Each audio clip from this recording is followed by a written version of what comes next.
What's up, everybody? Welcome back to another episode of NASCAR Round the Track with the Riders, featuring myself, SterlingRider, and Duke Rider. What's up, everybody? We are going to be discussing the last two races, which were Phoenix and Las Vegas. Yeah. So this time we don't have a ton of news to cover. There's nothing new on the lawsuit front that we didn't discuss last time. Other than, well, I think we discussed the countersuit, did we not? I believe we did, yes. NASCAR was countersuiting 2311 and front row. Yeah. So nothing new on that front. Probably won't hear much until May anyway, when the appeal is heard for the injunction for them to run as charter teams. So I wouldn't expect anything new for that. But we did have a major sponsor announcement today.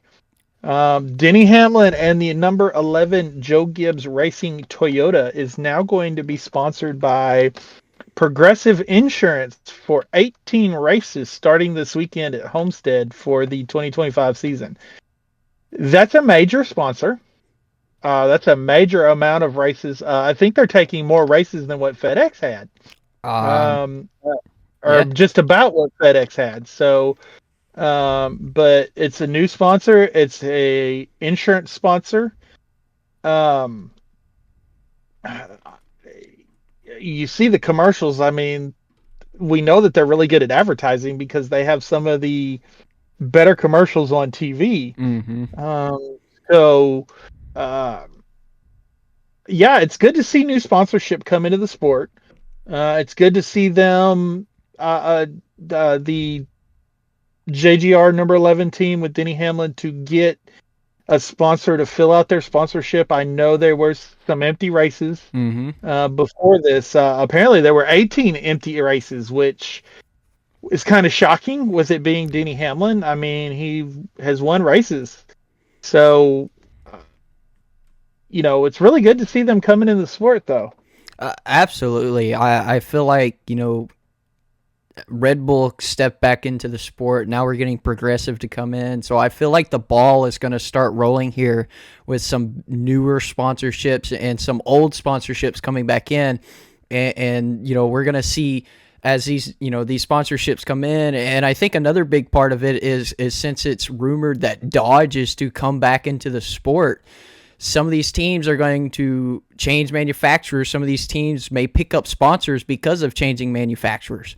So I feel like this is just the ball starting to roll slowly down the hill, and I would believe this is not the end we hear of sponsorship announcements throughout the season.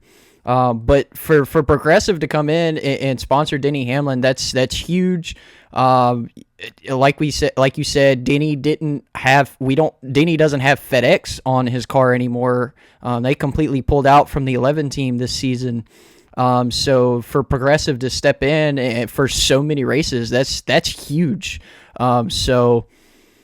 Like I said, I think this is just with Red Bull and Progressive now starting to get their foot in the door. I feel like some other sponsorships may start to see what they could do within the sport of NASCAR. Yeah, and NASCAR, the viewership of NASCAR is been consistently going up for the past couple of years. So more eyes are on the sport. They're kind of slowly working their way into the streaming market, which is again going to bring in more fans, hopefully. Not just the casual, I'll watch it when I watch it, but the hardcore, if there is cars on the track, I am tuned in and I am watching. Um, and you see that with practice this year, because practice, except for the rest of the races this year, except for the All Star race and the Coca-Cola 600, they're on Max. All of the practices are, and that's a streaming, and that's a big deal. I mean that they've moved practices over there. So I believe the economy is looking that it's going to start taking an upswing, and when the economy goes in the right direction. Sponsorships usually go in the right direction. With viewership going in the right direction, sponsorships going to go in the right direction. Will we have the big corporate sponsors that sponsor 36, 38 races again, like we did back before, during the boom of NASCAR in the early 2000s? I doubt it. But if we can get to where we're seeing sponsors like Progressive that's picking up half the year, that's great for brand identity. That's great for driver identity, because, back in the 90s and the early 2000s, it was, when you talked about, we'll just take Dale Earnhardt, for example. When you talked about Dale Earnhardt, it was Dale Earnhardt and the Goodwrench Chevrolet number 3. Yep. Rusty Wallace, it was the Miller Genuine Draft Ford. Yep. It was the Texaco Havoline number 28 car. It was the Valvoline Ford of Mark Martin. It wasn't the number 6 of Mark Martin. It was the Valvoline Ford of Mark Martin. You recognized the driver, and the number and the sponsor were very recognizable. And it seems like we're going back in that direction with some of our sponsors. Progressive coming in, picking up 18 races is definitely one of those types of sponsors. We do know that Bass Pro Shops is covering Chase Briscoe for all 38 races this year. Mm-hmm. Plus, I mean, look at the other cars that Bass Pro Shops sponsors. Right. With the number 3 of Austin Dillon, the number 1 of Carson Quapple. Carson Quapple, yeah. Thank you. And then, and then they'll do other one-offs somewhere with Junior Motorsports. They also sponsor Junior Motorsports in the late model Cars Tour. So sponsors like that is what we need to continue to move the sport forward, and Progressive coming in with 18 races is going to help do that. Other sponsors coming in doing that is going to help do. And I think, you mentioned Red Bull. I think Red Bull is just working on getting their feet wet, getting back into NASCAR. I think with the drivers that they are that they are behind, with Connor Zillage and Shane Van Gisbergen, that within the next couple years, especially when Connor gets ready to move up to the Cup Series, they might be a full-time or at least a half-season backer for Connor. So I believe we're headed in the right direction, and this is just a sign that the sport is headed in the right direction, and it just makes me all the more excited for the future. Absolutely. I mean, the excitement to see these, even though it's just two new sponsorships right now, it really gets you excited. And I would agree. I could see, once Connor steps up in the Cup, I could see Red Bull doing, full or even just half, which is still big, half of the season of sponsoring him. While we're on the sponsor topic, I do want to bring up, I don't know if you guys remember, but for the Daytona 500 number 40 entry that Junior Motorsports did, their sponsor, Traveler Whiskey, is in talk with really wanting to get more involved with the sport, which is great news. That means that the Daytona 500 experience with everyone, with on the track and on, in the car, in the garage, it shows that that's amazing. So there's talk about, Traveler Whiskey being brand new, stepping into the sport, because they're really interested from what I'm seeing on X. The question is, where will they go? I honestly don't know, unless they really help Junior Motorsport start pushing out for more Cup races now that they've gotten their feet wet with the Daytona 500. But I mean, who knows? I've got an idea of where they might go.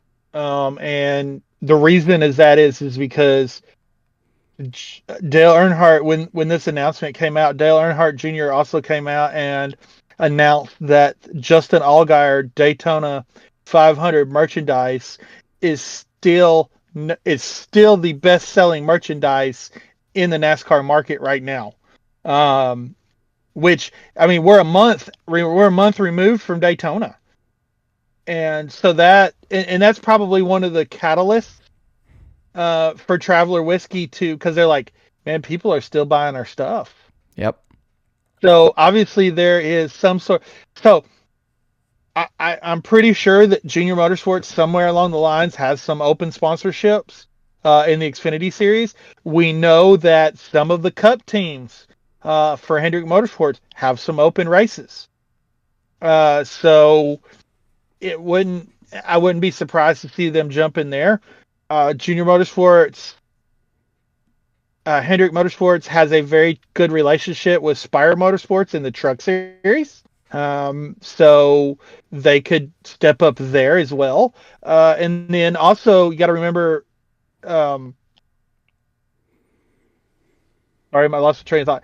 Hendrick Motorsports is running the number 17 Xfinity car this year. Mm-hmm. That's sponsored by HendrickCars.com. Well, if Traveler Whiskey really wants to get on a quality car, and Connor Day, I mean, we know he's going to be driving that car a lot towards the end of the year. If they want to get on a quality, competitive Xfinity Series car, I'm pretty sure that, Rick will be, yeah, I'll let you spend your money instead of me spend my money. Yeah. Yeah. So there are open avenues for that to happen, but this, again, you could, because Dale Jr. has said he's like, we're not opposed to running more races, so we could see them start, in the next couple weeks, make an announcement for the Coca-Cola 600. If Traveler wants to make an impact in the Cup Series and they want to do it with Dale Jr., they really need to stick to the big important races. Mm-hmm. Obviously, I think it's too late for them to try to do Talladega. Yep. I could be wrong. I mean, that's still a month away. True. So they do have time to do Talladega. But if they did let's just say they did the All-Star race. Let's say they did the Coca-Cola 600, and then they did Daytona in the fall, and then maybe even Darlington in the fall. That's some big races that would give them a lot more exposure. And we could just see Justin, because Justin's probably going to be the person tabbed to drive that car every race. So we could see Justin's stock really, really hit a high, and that would be awesome to see. Absolutely, I would agree. But besides that, I don't think there was any other news besides what happened in the races, of course. So no, but I mean, when you think about it, that's 3 big sponsors like that looking at NASCAR, and then like you even mentioned Dodge. So there's a lot of things to look forward to, and I'm excited, and I'll be more excited when these announcements actually happen. absolutely. So yeah, with that being said, we'll move on to Phoenix. No truck race during the Phoenix weekend, but we had Xfinity race. I don't think we had any commentary. That was the one we apparently we've been having some struggles with CW and commentary. I'm not complaining though, because it's still great because you don't miss the action as long as you pay attention to the TV. So the commentary did kick on with about 100 laps to go, so about halfway through the race. It was spotty for about 25, 30 laps of that, but then it came in full with maybe 60 laps to go. So the final 60 laps we were able to hear. And you mentioned the commentary. I got to tell you, Adam Alexander, Jamie McMurray, and Parker Kligerman are knocking it out of the park. There's just no other way to say it. They are. I had my, and I've mentioned this before, I had my reservations about Adam Alexander, but as long as CW keeps doing what they're doing and NASCAR Productions keep doing what they're doing, it wouldn't surprise me for this to lead to NASCAR Productions producing all of the series for all of the networks themselves, and just saying, here you go, you show it, we'll film it, you put your commentators on there, and we'll. But I don't think it's a CW wide problem, because everybody I talked to when it first happened, they're like, yeah, we've got commentary. So, it could just be our local CW that's just there's something, they got a wire loose or something. But but yeah, it was kind of a surprisingly calm. Of course, it wasn't the championship race at Phoenix, so but it was a surprisingly calm race. In my opinion, it was a quick race. It was. There were a few incidences, but nothing. Nothing really crazy, except for when Austin Hill hit that inside wall and bounced back up into traffic. I mean, I've never seen anything like that, but I'm surprised this hasn't happened before. Yeah, that was definitely shocking to see. I mean, I'm kind of like you, that I didn't expect that, but when you kind of look at it, you're kind of like, how has that not happened before? And especially with the skill level Austin Hill has, you don't see him as a driver to do that either. So that was definitely odd, in my opinion, to watch. Well, he said he misjudged it, and it's easy to do. But I almost promise you there'll be some sort of maybe tire barrier there when we go back in the fall. NASCAR is going to look at that and make some sort of change, because if it's happened once, it's going to happen again. Yeah, I would, now that it's happened once, it will definitely happen again. So yeah, I would agree. I'm sure NASCAR will go look at that for sure. And there was a few times watching the Cup race when they were doing the aerial shots on some of the restarts that I held my breath when the cars went through there, because there were some cars get really, really close to where that wall sticks out. So it almost happened in the Cup race. Almost, yeah, it did. Like you said, there were a lot of cars that got pretty close. So, yeah. But that was just kind of crazy. So let's talk about this final lap. Alex Bowman went into he went high into turn 3, which at Phoenix you shouldn't do, because it rarely works out for you. And Eric Amarola really could have passed him clean, but he still kind of drove him up in the wall. And I really don't want to call it harsh, but it was a little uncalled for. And everybody knows I'm not a Bowman fan by any means. I'm not an Eric Amarola fan. So it really wouldn't have, I really didn't care, outside of, I just didn't think it was a clean way to finish the race. And what really perturbed me about Eric Amarola, because he's a good guy, is he got out and he's like, I want to thank Jesus. And it's like, I really don't think Jesus would be too happy with you racing like that. So it was just kind of a, do as I say, not as I do.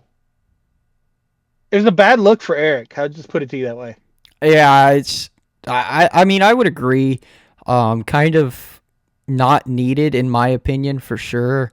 So a little bit of clean yet also dirty-ish racing. I honestly, you've said pretty much everything I would say, so I'll just leave it at that so I don't repeat you. But yeah, I feel like there was a better way to do all that and defend the lead for sure.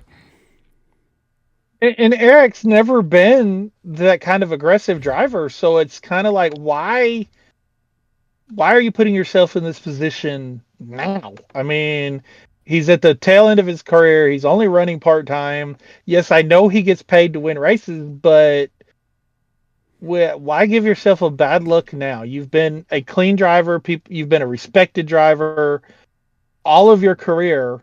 Why mess that up now? Is my problem with this. I honestly don't have an answer for that, so I have no idea. Yeah. So our top 10, Eric Amarola, Alex Bowman, Brandon Jones, Ryan Sieg. Oh, man. Impressive Ryan Sieg. Had to go to a backup car. Yeah. Dumbest thing I've ever seen in my life. He hit a curb turning into his garage stall. Why is there curbs in the garage area, for one?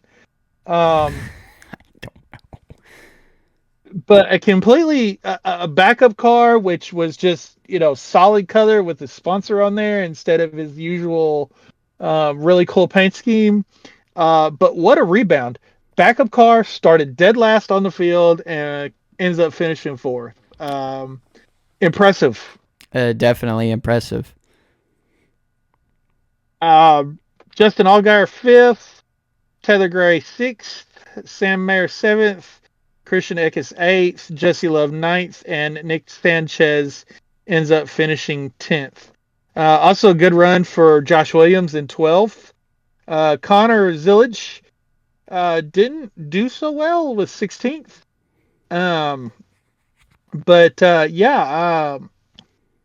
Really good race.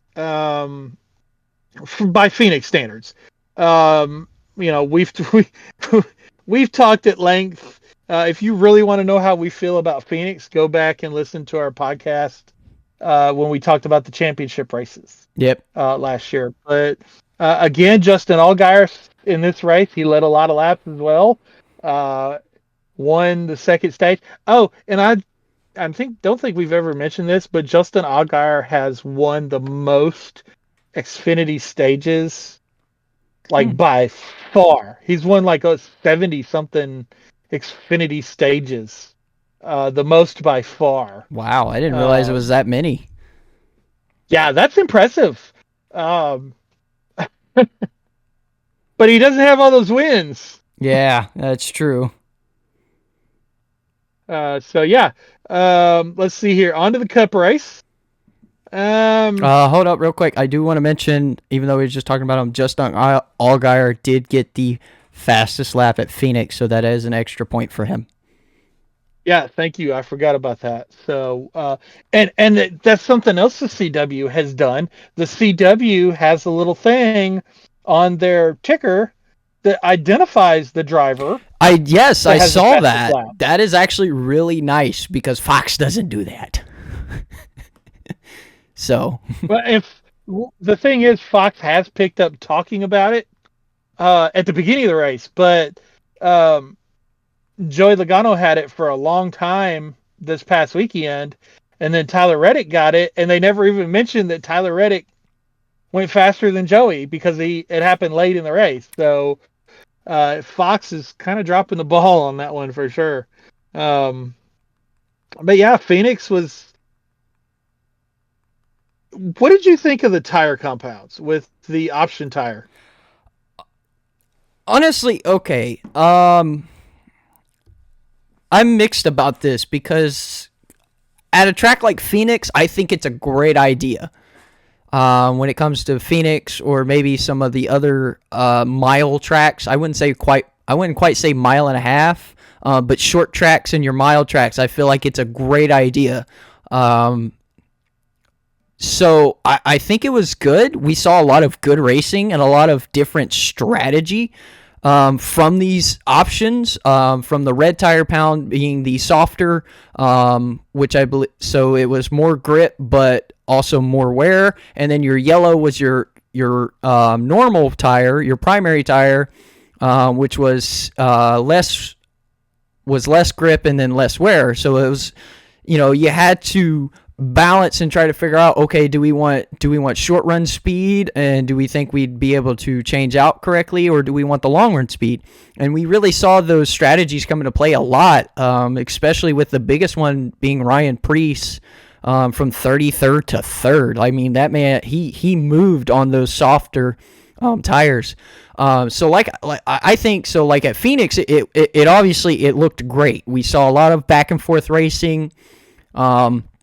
You saw that short run speed that ended up turning into long run speed a few times, and the options of the limit of the amount of the option tires was also a big thing, because I know certain people like Ty Dillon, even mostly they talked about a lot, did their tires such a certain way that kind of helped them get be there at the end. I don't think Ty quite finished quite well due to circumstances, but he sped that last pit stop. He sped on pit road, and that cost him big time. Yeah, so I mean, if he hadn't if he didn't, make a mistake, I mean, every driver does that. It happens. We saw it at Vegas a lot for sure.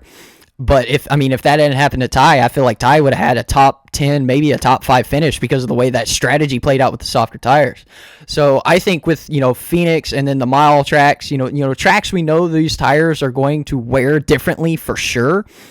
I say go all for it, because we see a lot of back and forth racing and a lot of different strategies play out throughout the race.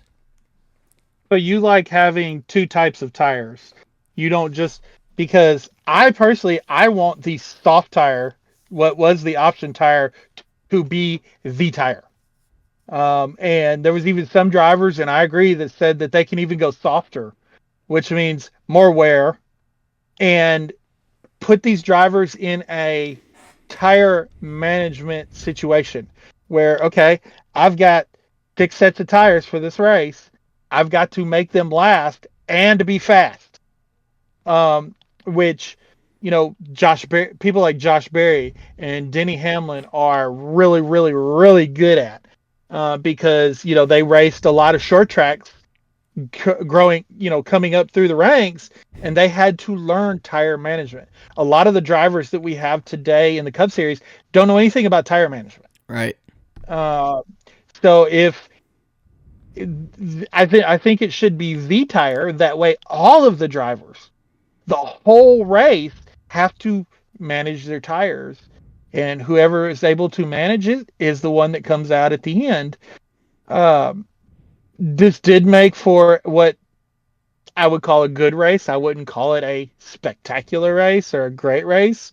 Just because, on the second stage, you look, Joey Logano, he had that incident on the restart where he went down below the line before the start finish line and got penalized, and he put on those option tires and drove up through the field and almost won the second stage, but he got passed by Christopher Bell there towards the very end. But then he was down that set. Okay, same thing with you mentioned Ryan Preece in the first stage. So now they're down a set. So now they're starting the third stage. All the other teams on pit road, most of the other teams on pit road, had both sets of their option tires left. These guys had burnt theirs up, which meant they're in trouble. Right. And I think they're at the end of the race, that last pit stop, Joey came in and put on 10 lap option tires that had 10 laps on them, and was able to salvage his day. But I like the 2-tire combo at a short track. I agree with you there. Or at like the All-Star race, even though we saw the All-Star race, they still lasted over 100 laps last year. Mm-hmm. We've got to get these tires down to where if you drive hard, you might get 40 laps out of the tires. And then we don't want them to blow, but we want it to get to where it's so bad that you either pit or spin out. Yep. Because your tires are gone. But at a race like Phoenix, the tire shouldn't be the story. at a race like Phoenix, because that is the championship race, and NASCAR has already been very clear that they are not going to have. They're going to have one tire in the fall. What tire they did have a tire test the Monday and Tuesday after the Phoenix race. What tire they actually bring, nobody knows. But it's going to be one tire. Okay, that's good for a championship race. But I think it needs to be the tire that wears out the most. Because I'm in agreement with what Christopher Bell said. He said he did not want the championship race to come down to a last minute caution and I happen to have a set of the option tires left in the pits, so I put them on, I restart in 20th place, but my tires are so much faster than everybody else's, I just drive through kind of like the video game. Yep. You pit at the end of the second stage, you got new tires on, or you pit halfway through the third stage or whatever, you got new tires on, the AI has old tires on, and you just drive past the whole field, and that determines your champion. That would really hurt the legitimacy, not that the one race championship is very legitimate to begin with, but that would really hurt the legitimacy of anybody that won a championship just because they happen to have the right set of tires in their pits when the caution flew. Right. So, but it did make for this to be a good this was a thinking race. You had to think, and you had to really pay attention to what was going on to know what was going on. I mean, this isn't one of those races you could put on in the background and not pay any attention to and really know what was going on. You had to really pay attention to what was going on every lap of this race. Who was on the option tire, who wasn't, how fast the option tires were, how much fall off there was for both tires. I mean, you really had to be paying attention, which made the race interesting. So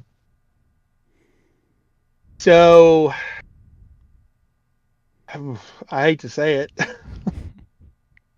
Christopher Bell wins the third race in a row.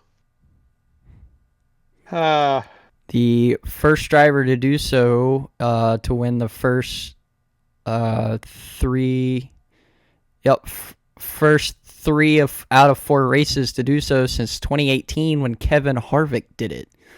So to be compared to such a big iconic name, like, we know Kevin Harvick's well known throughout NASCAR. I mean, he is in the booth for commentary now. He owns a late models team. His son even is racing big, starting to step up through the ranks as well. Kevin Hart, also a former champion, multiple race wins. To be compared to that, what do you think Christopher Bell is feeling to be compared to such a big name? Well, it's got to be humbling, but it also lets you know that Christopher Bell has talent behind the wheel of a race car. It took him a while to come into it. The past 2 or 3 years, he's been phenomenal. Making the Final Four the past 2 years. Yep. The Championship 4. But now he's always seemed to have that problem to where he struggled putting the whole race together.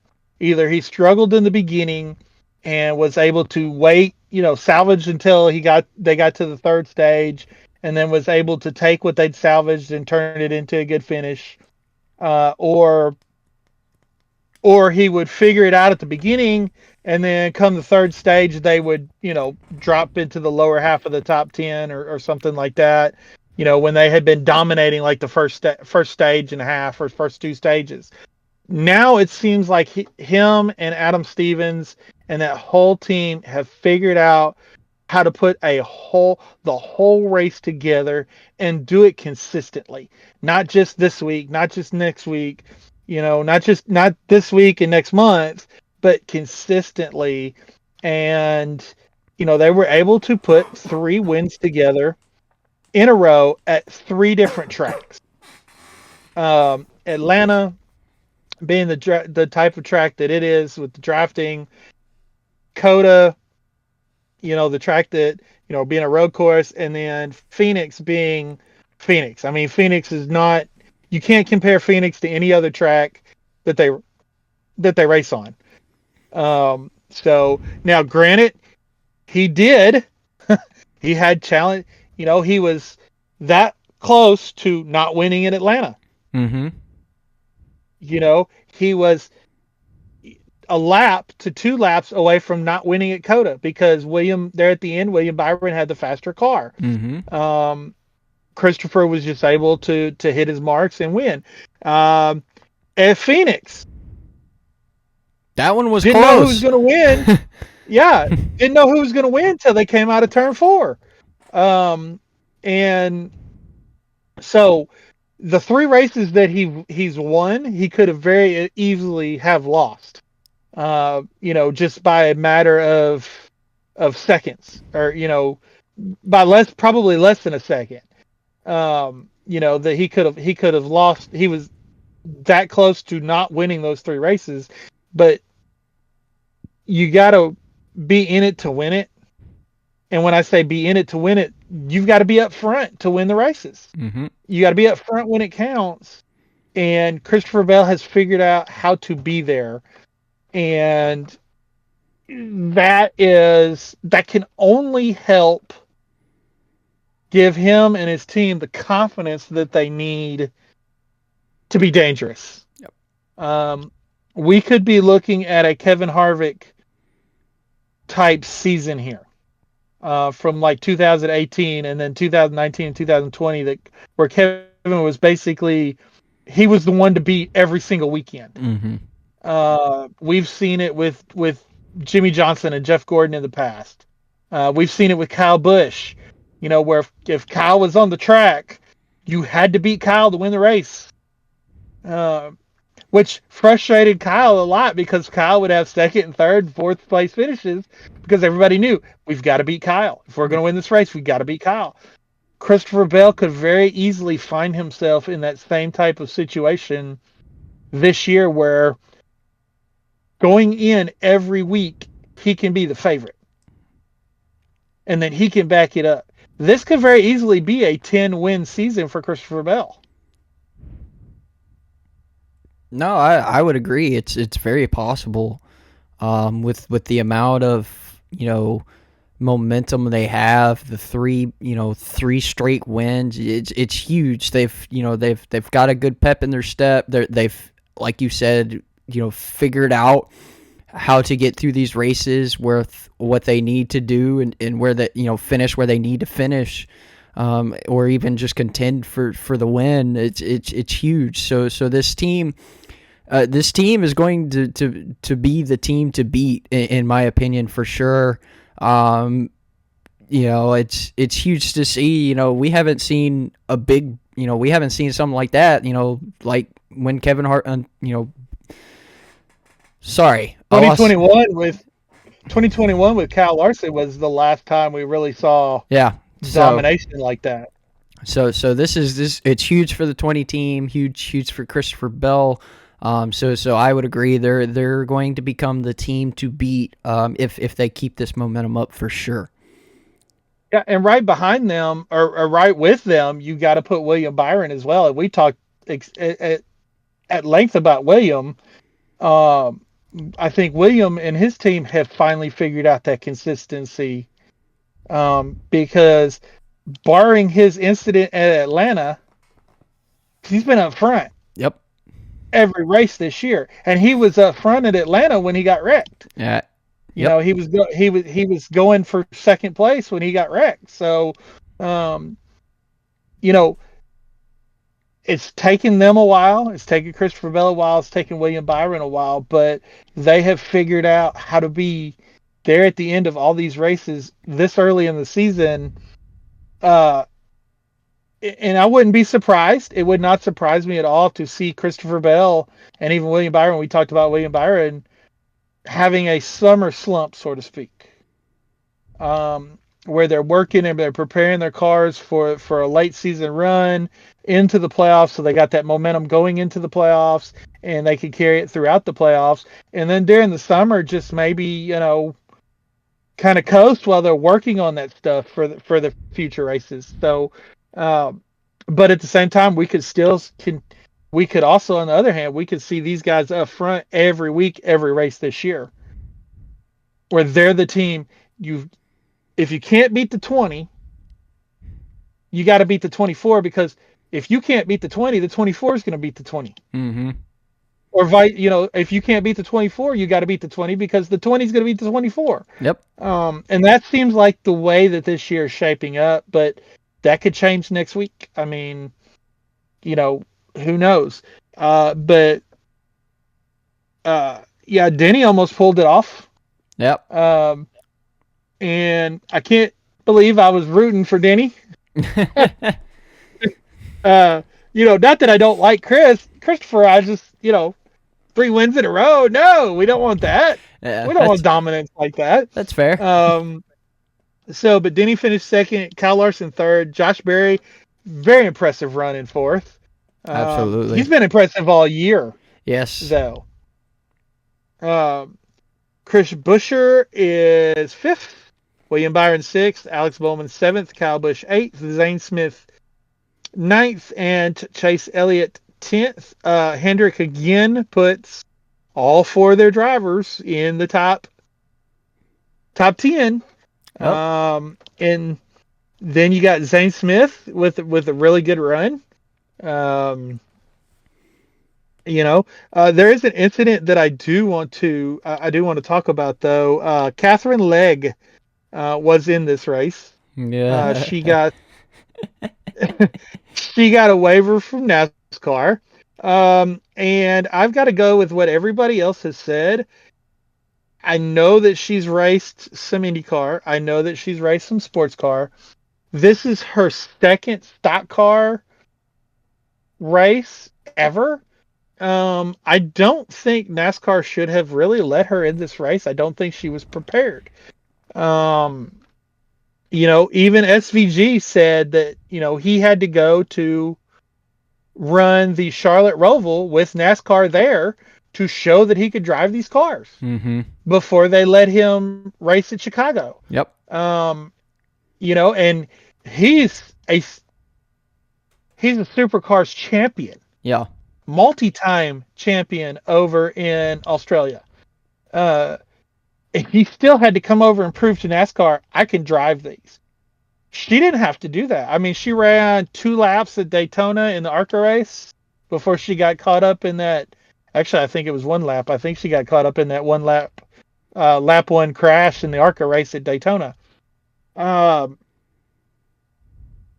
So nothing against her, but she was just not prepared for the situation she found herself in. Plus, not having practice really hurt her. Yes, I would agree. So, NASCAR definitely should have had more practice and show me that you can handle this opportunities with her. I'm not saying she's not capable. I'm just saying she wasn't ready. If that she would have had that practice and had that session with NASCAR, then maybe we could have saw, okay, she had a little bit of practice, and then NASCAR, the session with NASCAR that said she would be okay, then I feel like maybe she would have done a lot better than she did. But with that being, that didn't happen, so she wasn't quite ready to handle the car. And Phoenix is also one of those, especially having the tire option this year. Phoenix is tricky. I spin in the game with Phoenix because of how tricky it can be. If you don't hit your points right, you're going to spin. And so I just feel like she was, like you said, she wasn't quite prepared. But I don't see that her fault. I see that as NASCAR's fault.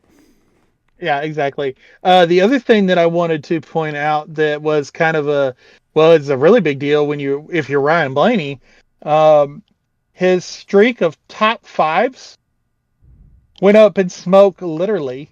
He had his first engine failure, I believe, since 2019. This was his first engine failure since 2019. He's had other mechanical issues and stuff that's put him out of races, but this is the first engine failure for Ryan Blaney, and killed his streaks of top fives at Phoenix. Yeah. Which killed a lot of our fantasy brackets. Yep. Because with the run that Joey Logano and Ryan Blaney have been on at Phoenix over the past, well, really since this car was introduced back in 2022, the run that those two drivers have been on, they were in everybody's fantasy lineup, and next thing you see is Ryan Blaney's is blowing up. Yeah, he's up in smoke. A few laps later, it blew up. Yep. So, pretty big deal for the Ryan Blaney fans out there. Good race. Not great race, but good race. And it gave us something. I think it gave NASCAR and Goodyear something to shoot for. Yeah. With the tire. I would agree with that for sure. The tire definitely showed a lot of different things that could happen throughout the race. So your Xfinity fastest lap for Phoenix was Michael McDowell. So that's got to be quite big for Spire and the 71 team for sure, because like we've talked about before, these extra points from fastest lap could be the reason they make it into the playoffs. And with Spire being where they're at now, I know they've struggled a little bit, but I still see them making the playoffs with at least one of their drivers 100%. Yeah, they're definitely coming into their own. Definite improvement, even over what they had last year. And last year, let's face it, the Carson Hocevar was fast. Absolutely. Zane Smith had a disastrous start to the season, but there towards the end, that 71 car was fast. When Justin Haley got in the 7 car, they picked up a step there at the end of last year. So, we talked about on a preseason show, we would not be surprised if any one of these 3 drivers won. Absolutely. We wouldn't be surprised if they all 3 won. Yeah. Which, boy, that would shake up the playoffs, wouldn't it? Oh, 100%. So, all right, on to Las Vegas. Viva Las Vegas. We had a truck race. We finally had a truck race again since Atlanta. And here's the most impressive stat of this truck race. There was only 4 cautions. Yep. 2 for incidents and 2 for stage breaks. Yep. Which is unusual. Well, actually, the first one was the stage 1 concluded under the yellow because it was raining. Yep, there was a rain. Didn't they threw the red flag for a little bit because of the rain? Yeah, they did. So yeah. I actually got to watch the most of this race live because of that red flag. I watched stage 1, and by the time I got done watching, because I got started watching it a couple hours later and it started, by the time stage 1 was over for me, they were getting ready to go green after the red flag for stage 2. Wow. So Yeah. It worked out pretty well for me. Then the stage 2 conclusion, again, with another rain red flag. Yep. I was waiting for them to call it. Yeah. Because NASCAR, especially with the truck series, the lower series, they're pretty quick to throw the checker flag under rain conditions, but they didn't. They dried off the track. Then we had, the 45 spun, and then the 91 had an incident. So, not bad at all. No. For a truck race. It's actually, that's relatively calm for a truck race. I would agree.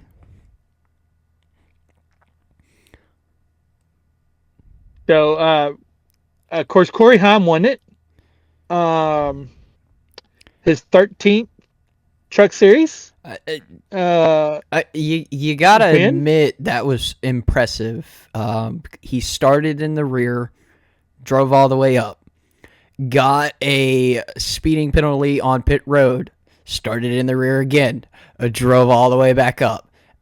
That's impressive, especially at a track like Vegas. That's yes, the track is wide. Yes, it can be easy to pass, but with these trucks, man, it's not as easy as he made it look. Yeah, He had a really fast truck. He knew where to put it. Where to put it, when to put it, and it's impressive to see how he went from last twice to the front. yeah, and this isn't. I gotta say, this isn't the same Truck Series that we've seen probably in the last decade. The amount of talented drivers uh, in top tier equipment this year is it's higher than it's been in a very long time. I would say, at least the last decade, if not the last decade and a half. Um, the last time I think we saw talent like this was in the early 2010s. As far as number of, we've had talent in the Truck Series throughout the whole time the Truck Series existed, but the sheer amount of talented drivers. So Corey Heim doing this is very impressive because of the quality drivers and quality trucks that he had to pass that maybe he wouldn't have had to pass 3-4 years ago. Mm-hmm.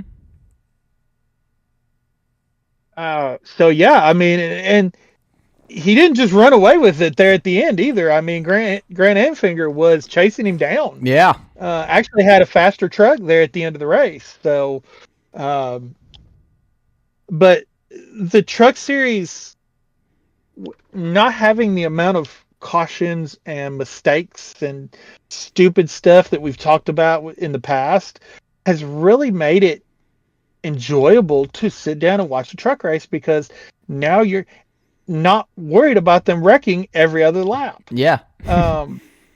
But something we do need to point out at Las Vegas, those trucks were out of control. Oh, absolutely. The drivers were having to drive those trucks, and that put on for a really good show. And they were driving them, not wrecking them. Right. So yeah, like you mentioned, that was very impressive by Corey. He does. We talked about Christopher Bell taking a while to click, is to be able to manage the whole race. If Corey Heim ever figures out how to not make mistakes like this, speeding on pit road, Corey Heim could go out there and lead every lap of every truck race he runs. Yeah, absolutely. I would 100% agree with that. Uh, and he'll clean this stuff up. He'll get it cleaned up before he goes up into the higher series full time. So he's running part time Xfinity. He was impressive last year in his part time Xfinity start. So definitely talent, championship contender, 100%. without a doubt. If I would be more shocked Corey Heim not making the championship 4 than I would be him making it. Yeah, I would agree.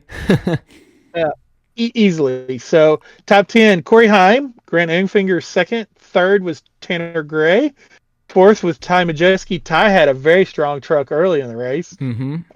Sixth was Stuart Friesen, seventh was Raja Karuth, 8 Chandler Smith, 9 Matt Crafton, and 10 Tyler Ankrum. Man, I feel bad for Tyler. Tyler was looking really, really good there in stage 2. Was able to win stage 2, and it looked like at the end of stage 2, it looked like he was going to run away with it. But they had that last couple pit stops. They had some issues that the pit crew really is going to have to clean up Yeah. if they want to keep Tyler up front, because that cost Tyler the lead and essentially cost him the race. Yep. Barely squeezed the top 10. Yeah. Yeah. Your your Xfinity fastest lap for that was Ty Majeski. So that's a point for him. Really no shock on that one, that last year's truck champion. So knowing that he's fast is no surprise. But again, like I've said, that point can go a long way even if you are a former champion, especially with the talent in the truck field. So apparently my Wi-Fi is being goofy. Uno momento.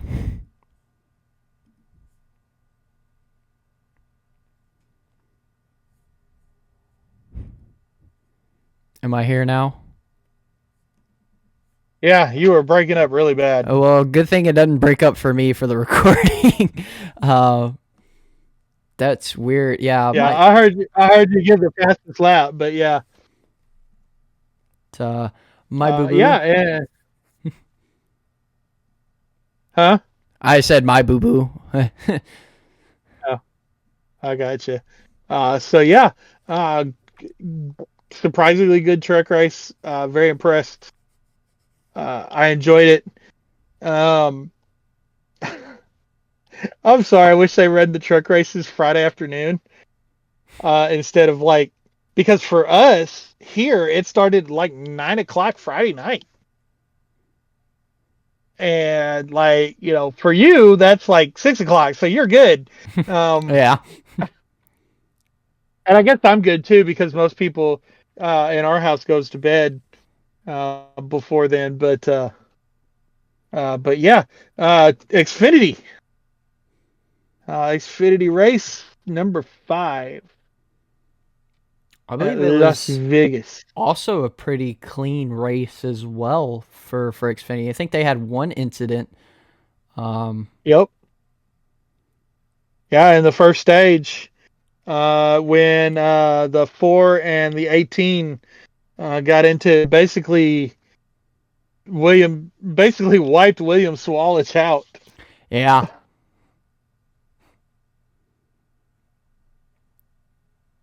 But yeah, I don't know what's going on this year. We're starting a trend of not a whole bunch of crazy, stupid mistakes in these series. Not really in any series. It's starting to look like the Cup races of the past couple of years. Yeah, it really stepped up, especially with the field. Last few years we've had a lot of incidents for both truck and Xfinity. So it's impressive to see a lot of these drivers step it up and keep it clean and keep the car straight, especially at these tracks where they're slipping and sliding around so much. From just wear and then just from the track in general always being like that. So it's impressive for sure. Yeah, the Xfinity cars looked really good. Justin Allgaier comes out. He wins the first stage. We talked about him earlier being the most Xfinity stage wins. Mm-hmm. And he just continues to add to that number. And I believe will continue to add to that number throughout the rest of the season.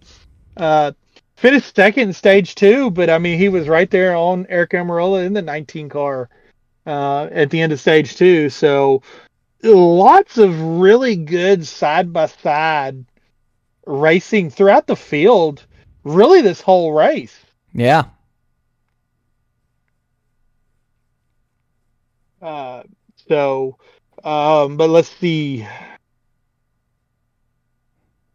Yeah, 3 cautions for 18 laps. I mean, that's really, really impressive. I mean, the only thing about these cautionless races is doesn't really give us much to talk about. No, it doesn't. I mean, the battles on the racetrack are really good. The ending was really good. Justin Allgaier had to hold off Eric Almirola for really that last run. I mean, once once they got free of all the other traffic around them, and were able to break away from the pack. I mean, they had to. Justin had to manage, and Eric had to chase him down, and Eric chased him down, and there was some. Uh, they changed the lead a couple of times, but Justin was willing himself to win that race. Yeah. Um, and Dale Jr. said on his podcast today, he said pre-championship, Justin Allgaier would have won that race 4 out of 10 times. Post-championship, Justin Allgaier wins that race 8 out of 10 times. Just because he has the confidence now in himself to put it on the line like that. Yeah. He doesn't have the weight of not having a championship on his shoulders. So, but again, I gotta say, the Xfinity race, the best race of the weekend. I would agree with that. And we had commentary the full race. Yeah, that was nice. And on that note, I will agree with what Denny Hamlin and Kevin Harvick both said on their podcast. Kyle Busch, time to retire and go into the booth full time. No, I would 100% agree with that. Kyle did an amazing job with calling the Xfinity race. I was impressed. Yes. It was amazing the amount of knowledge and commentary he had for the whole race. It was great. I'm really liking this new Kyle Busch, this humble Kyle Busch, because before he left JGR and he lost the M&M sponsorship and he had to go into a car that wasn't guaranteed to be up front every week, it humbled him, and now he's willing to share knowledge that maybe he wasn't willing to share with anybody 3, 4, 5 years ago. Now he's getting on TV and sharing it with the world. And him and Jamie and Adam had really good chemistry. Mm-hmm. Not to take anything away from Parker, because Parker fits right in with them. Yeah. But Kyle is showing that if he wants, I don't know if Kyle, I see Kyle kind of going the Kevin Harvick way, where he's in the booth for part of the season and he's racing with his son the rest of the time. Mm-hmm. But this would be, Kyle, if he wants it, he's got a career lined up for him when he's ready to get out of the car, just off this one show, because it was excellent. I mean, and it was so good that drivers and former drivers are like, yeah, you found your calling, dude. Yeah, absolutely. I honestly, I would love to see Kyle in the booth, because this one time we've had him in the booth, he did such an amazing job and left such a good impression. Come on, NASCAR, whoever's doing your TV contracts next year, because we know this year there's actually quite a few, or even if CW with Xfinity, put him where you need him. But we know wherever he goes, he'll do a tremendous job. Well, look, he needs to do with Fox what Kevin did. Kevin did the Xfinity races with Fox. The Truck Series really needs help in their booth. Yes. Really, really bad. They need help in their booth. Kyle knows the Truck Series. I mean, he has not raced the Xfinity Series in a few years. Not saying he doesn't know the Xfinity Series and he doesn't know the cars, but he's racing in the Truck Series this year. Put him in that Truck Series booth more often. Let him continue to develop as a commentator, but at the same time, he will lift up that Fox Sports Truck Series booth a lot and give fans, because a lot of fans, especially on Twitter, of course, we know that the X, Twitter, whatever you want to call it, isn't the most supportive social media. Yeah. But fans hate the Fox Sports booth with a passion. And I've got to agree. Okay, Michael Waltrip, he's been there for a long time. Phil Parsons, they've been there for a long time. They're not ready to retire, but I got to tell you, the sport has passed them by. If you can get a Kyle Busch to do your Truck Series races when he's not racing in the Truck Series, you have helped your booth out a lot. And then Jamie Little, she just needs to go. She's awesome on pit road. Don't get me wrong. She is awesome on pit road. In the booth, it hurts my ears.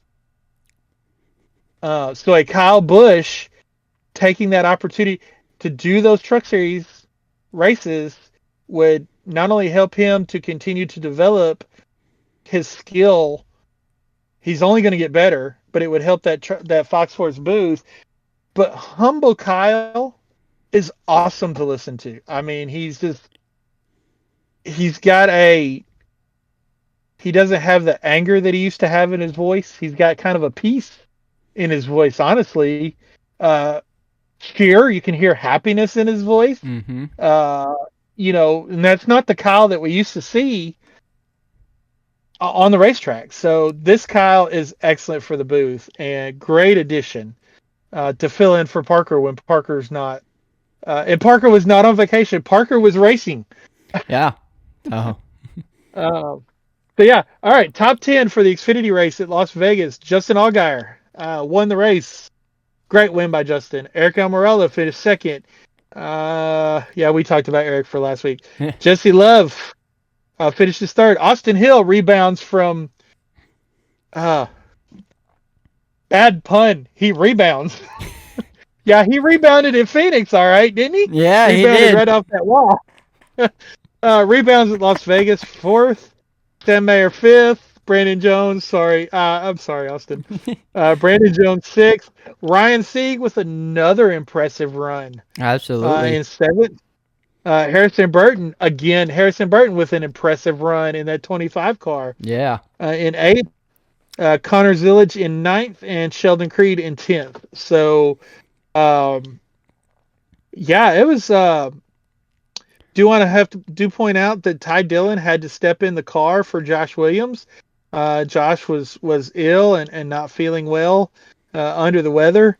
Man, that had to be hard on Josh to get out. He's finally in equipment that can run up front. He's learning how to run up front, and he's got to get out of the car. Yeah. I feel bad for him. But I mean, there's not much you can do with when you feel ill. Thankful that Ty Dillon was able to step in for that. But I want to talk about Connor Zillage real quick. He had the Xfinity fastest lap. And when he set that fastest lap, it's when he took over the lead from both Eric Almirola and Justin Allgaier. What a pass. Yes. Right on the outside of both of those guys. I mean, impressive for the rookie.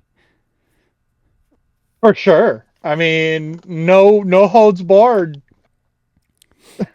Oh, it definitely. Go ahead. He threw it out there. He says, "Let's see if it'll stick." It stuck, and he went right to the lead. Yeah, absolutely. He says, and held it. He didn't just fall back. I mean, he held it for a little bit. Yeah. It just shows you the talent that this kid has, and as he progresses and learns more about these tracks, he's going to become one of the ones to beat in my opinion. It's just seeing how he does now, and he's still in the learning the tracks phase. It's amazing to see his talent really getting shown. So for sure, I'm gonna go ahead and call it. I see Connor Zillage in the number 99 Trackhouse car in the Cup Series in 2026, with WeatherTech being one of his sponsors, like it is in Xfinity. I know they're also on SVG's car, and then Red Bull coming in. Daniel Suarez, his seat's warming up, and every race that slips through, it slips by, like what happened Sunday. We'll talk about here in a minute with the Cup Series. Connor Zillage is just showing and learning and growing as a driver. And every single race that Daniel lets slip away lights that seat up just a little bit more for Connor. Absolutely. I hate to say that, just knowing the chemistry between everyone at Trackhouse, but Connor's gonna bring in the wins and the sponsorship, and I would say he even brings in some bigger momentum and morale with the team than Daniel has starting to fall short with especially since the beginning of the season. So I would agree. Daniel's seat is getting warmer as this season progresses. And Daniel's a great guy, and Daniel's a great race car driver. Really not taking anything away from Daniel on this. It's just Connor is that talented. Yeah. And what do? Do you leave him in the Xfinity Series for another year? Which for Connor would be great. Yeah. Okay. I would agree. But for Trackhouse, not so great, because now you're giving other teams an opportunity to swoop in and get him. Right. To put in their car. And so you don't want to rush them for sure, but at the same time, you don't want to leave him vulnerable for other teams to snatch up. Yeah, absolutely. So I would not want to be Justin Marks having to make this decision. Yeah, I wouldn't. I'd much rather be a Rick Hendrick that says, "Oh yeah, you want to put him in you want to put him in Junior Motorsports for another year? Yeah, go right on ahead." Because then I'm going to go and I'm going to sleep in and be like, "Hey, I got this 48 car that the driver's just not performing. What do you think?" And Connor's going to be like, "Well, 99 car, 48 car, 99 car, 48 car. 48 car is pretty much guaranteed. 99 car, not so much, because if Daniel is able to somehow win and keep winning." Yeah. No, I would agree. Don't want to be in his shoes for sure. No, not at all. All right. But like I said, I'm going to call him a shot. Fair enough. Of course, we did something similar last year with Alex Bowman and Rajah Caruth, and that didn't work out too well for us. Well, that was, to be fair, there was a rumor going around about that as well, and that's kind of why we talked about it. But you know what they say, rumors aren't true. So, and that ended up not being true for sure. So it happens though. Yeah. So on to the Cup Series race.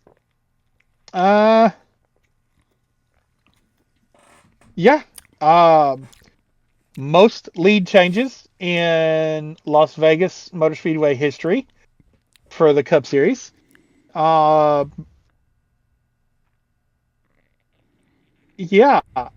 Good race. Final stage was a good race. The rest of it was kind of a snooze fest, in my opinion. Except for the one caution where we went 4 wide and then bundled up and had a caution. You gotta feel bad for Ryan Blaney. He had a fast car, but his whole weekend was just, he crashed in practice, had to, the team had to, fix the whole rear bumper, and Ryan being him, he's in the shop helping them, with as much as he can, and he's fast, he's driving up through the field throughout the race, and then it's just 4 wide, and everyone gets kind of squeezed together and he gets turned into the wall. I mean, it's got to be rough, especially with how Phoenix ended. One of the tracks he's always up in front of, to just blow up at Phoenix, and then to have this happen, it's got to be a little bit of a kick to the behind. Yeah, and there was a lot of cars caught up in that. Let's see, one, two, three, four, five, six, 7 cars caught up in that incident. Um, yeah, he was. It's just wrong place, wrong time for Ryan in that situation. Actually, I would say 6 cars. That seventh car got spun out just because he can't keep his car straight. That's why his nickname is Spinhouse. Sorry, I had to say it. I mean, you're right. So there's another car in this situation that we really need to talk about. And when you look at the point standings, Ty Gibbs is having a terrible year. Ah, He does have a new crew chief, but it's like somewhere in the crew chief change over the off season, it's like they lost. It's almost like Chris Gale burnt his notes when he left the team to go over to Denny Hamlin, and he's like, "You ain't get nothing," yeah. because it's like the wheels just fall off every week for this 54 team. Yeah, they have struggled a lot, and you can tell it's getting the tie, for sure.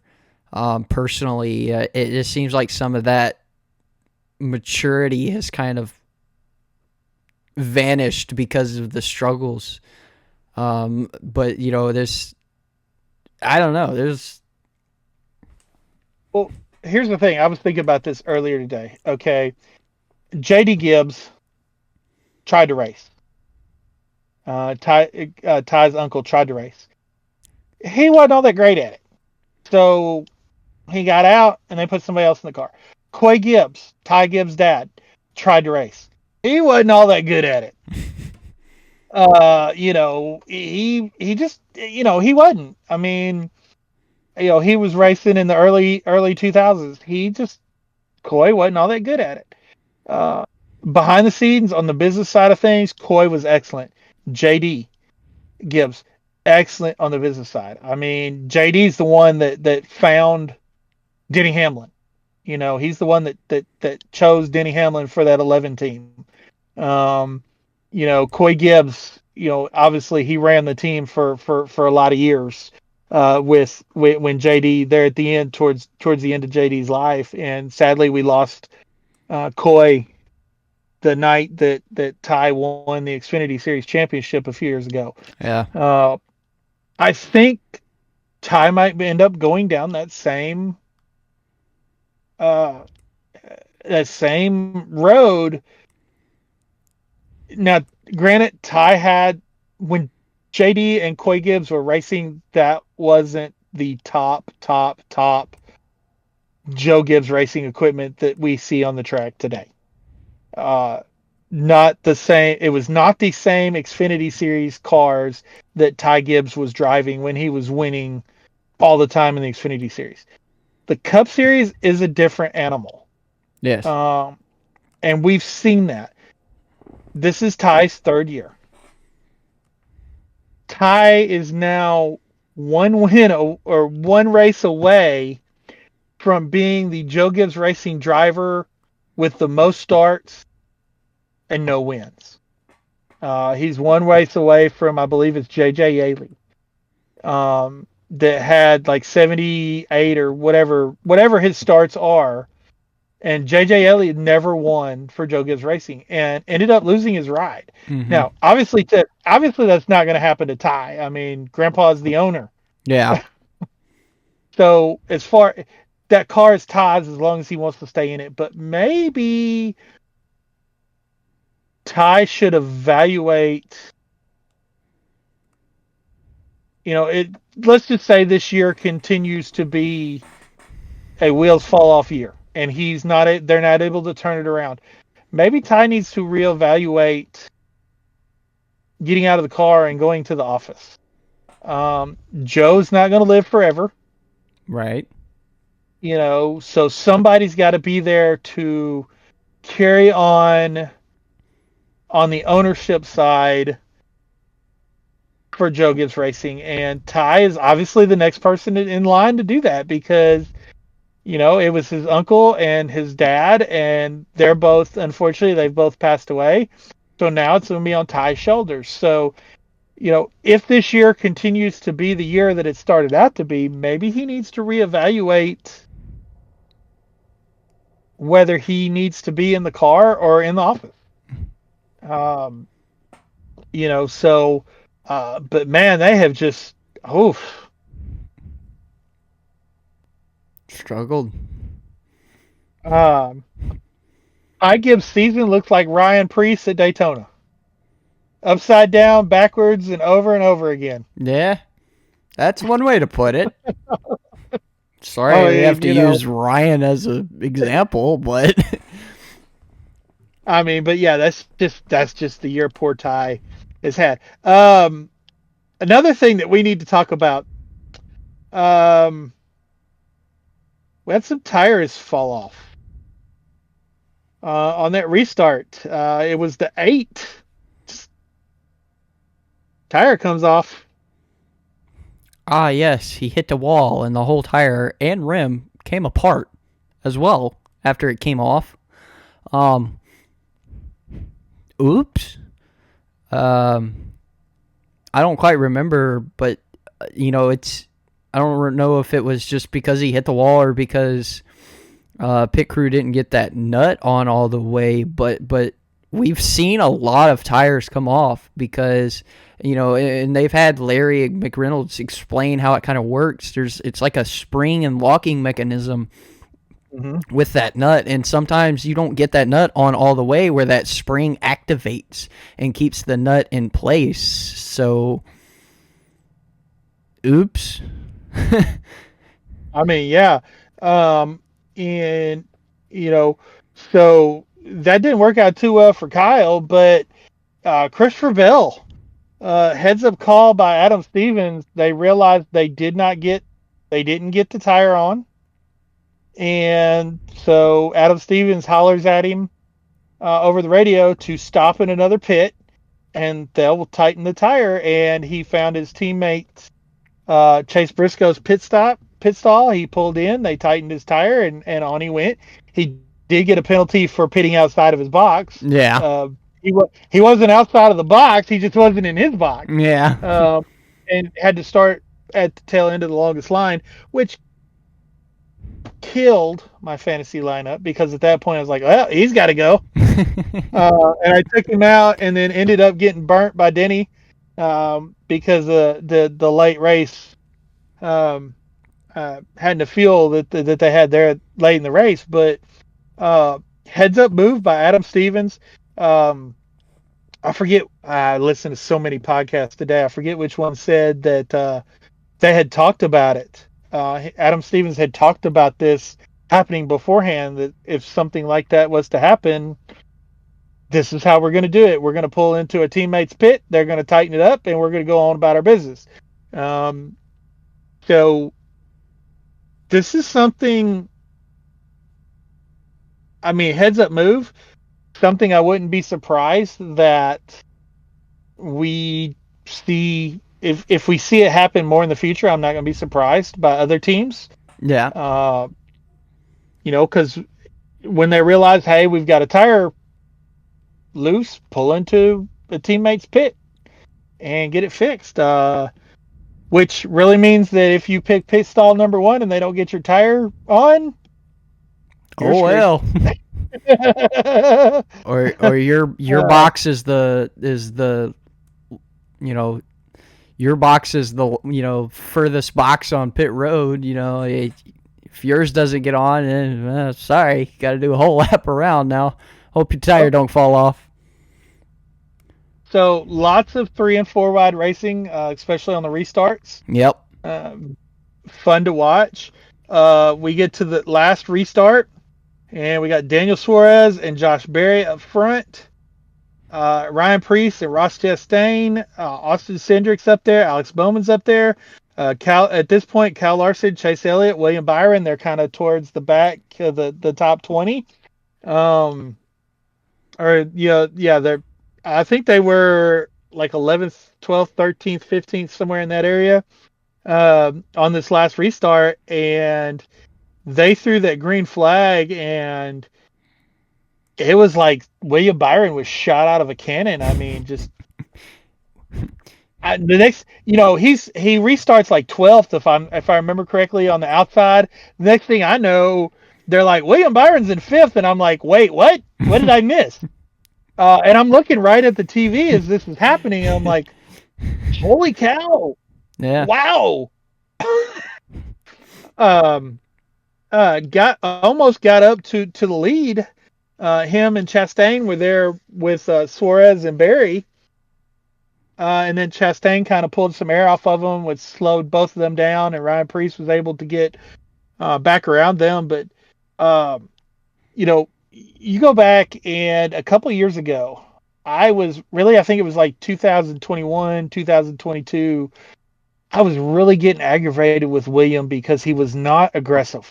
Mm-hmm. He wasn't aggressive on restarts. He wasn't aggressive during the race. I mean, if a car came up on him, he'd just be kind of, the old Mark Martin, just gone by. If I pass you later, I'll pass you later. Yeah. He wasn't being aggressive, but really 2022, when this car came out, I mean, William in this car really clicked. And when it comes to restarts, there's not very many people out there more aggressive on these restarts than William Byron is, and has been for the past several years. And it's won him a lot of races. Yes. And almost won him this race, just because, he's not afraid to go after it. And he's going after it in ways that's making his competitors like, where did he come? He's becoming the new where did he come from? Yep. That Kevin Harvick was there for a lot of years. But Josh Berry, man, we got to talk about Josh Berry. What a run. We mentioned that he had that really impressive run at Phoenix the week before. Mm-hmm. He comes out here. He restarts on the front row. He doesn't have the best restart. Daniel's able to get the lead, pull away just a little bit. Josh Berry chases him back down, passes him, and drives away. Mike Joy and them in the booth, they were kind of like, oh, Daniel's going to get back to him. Daniel's faster. But Josh Berry was just, we can't say he came out of nowhere because he's been running up front this year. Yes. A lot. Struggled a little bit at Coda. And of course, Daytona and Atlanta are their own animals. But he was running well in both of those races too before he got caught up in somebody else's incidences. But Josh drove up to the front and won this race. I'm not going to call it a fluke win by any means, but I'm going to call it a surprise win. Yeah. I could agree with that. We didn't quite expected, Josh is going to be the one to do something with this 21 car for sure. But I don't think I know I didn't quite expect it this early though in the season. I was going to expect it more mid-season, kind of really seeing him pick up. But ever since he's really gotten in this 21 car, he's been impressive, and he's running up front with the top 5 at Phoenix, and then during the race, I was texting you, we were both like, hey, Josh Berry in the top 5, he could very well pull off go back to back with his top 5s, which would be big for the for the Wood Brothers team. And then he goes on and wins it. And, I pretty much shouted through text message, we'll do even better and just win the race. So impressive by Berry for sure.